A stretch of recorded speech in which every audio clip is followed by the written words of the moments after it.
நானும் டெஸ்ட்லேருந்து retire ஆகிறேன்னு அறிவிச்சுனா IC. நான் வந்து இது வரைக்கும் எந்த சச்சின் பேட்டிங்கோ Brian Lara, Vivian Richardson, Alastair Cook இந்த மாதிரி பெரிய ஜாம்பவான் பேட்டிங், ராகுல் டிராவிட், கவாஸ்கர் இவங்கள மாதிரி பேட்ஸ்மேன் இவங்க மாதிரி இதெல்லாம் நான் லைவில் பார்த்ததே கிடையாது. நான் பார்த்ததுலேயே ஒன் ஆஃப் த பெஸ்ட்டு எவர் பேட்ஸ்மேன்னா விராட் கோலி, என் தலைவன். என்றைக்கும் த கிரேட்டஸ்ட் ஆஃப் ஆல் டைம்னாலே தலைவன் தான். தலைவன் வந்துட்டு நான் நினச்சேன் ஒரு ரெண்டு வருஷம் 2027 ஓடி முடிஞ்சோடனே அப்படி ரிட்டையர்மெண்ட் அறிவிச்சா நல்லாயிருக்கும், அதுக்கப்புறம் போதும் அப்படின்னு நினச்சேன். தலைவன் வந்து டெஸ்ட்லேருந்து ரிட்டையர்மெண்ட் அறிவிச்சிட்டாரு. சரி, ஓகே, தேங்க்யூ தலைவா ஃபார் அவர் மெமரிஸ். வித் நீ ஒன் டேயில் மட்டும்தான் உங்களை பார்க்க முடியும். அதுக்கப்புறம் மிஞ்சி போனால் ஐபிஎல், அதுக்கப்புறம் நீங்கள் ஏதாவது இன்ஸ்டாவில் போஸ்ட் போட்டாலோ ஏதாவது பண்ணாலோ அது மாதிரி தான் உங்களை பார்த்துக்க முடியும்.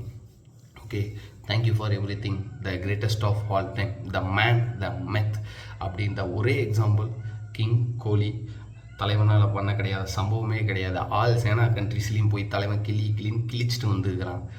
அந்த மாதிரி ஒன்று 2016 to 2019 தலைவனோட ப்ரைம் டேஸ்.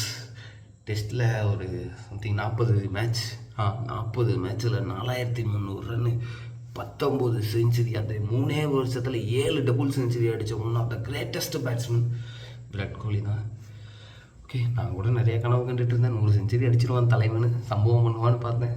என்ன பண்ண முடியும், ஒன்றும் பண்ண முடியாது, அவ்வளோதான், போச்சு எல்லாம். கனவே கனவே கலைவதேனோ அந்த மாதிரி ஆகிப்போச்சு. எல்லாம் அம்மா ஸ்டேட்டஸ் போட்டுட்டு சோசியல் மீடியா ஃபுல்லாக ட்ரெண்டிங். தலைவன் தான் மாசு. ஓகே ஃப்ரெண்ட்ஸ், நம்மளால் முடியல, இதுலேருந்து வெளியே வர்றது ரொம்ப கஷ்டம்னு நினைக்கிறேன்.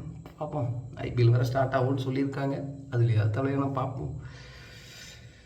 ஓகே, லவ் யூ தலைவா ஃபார் எவர்.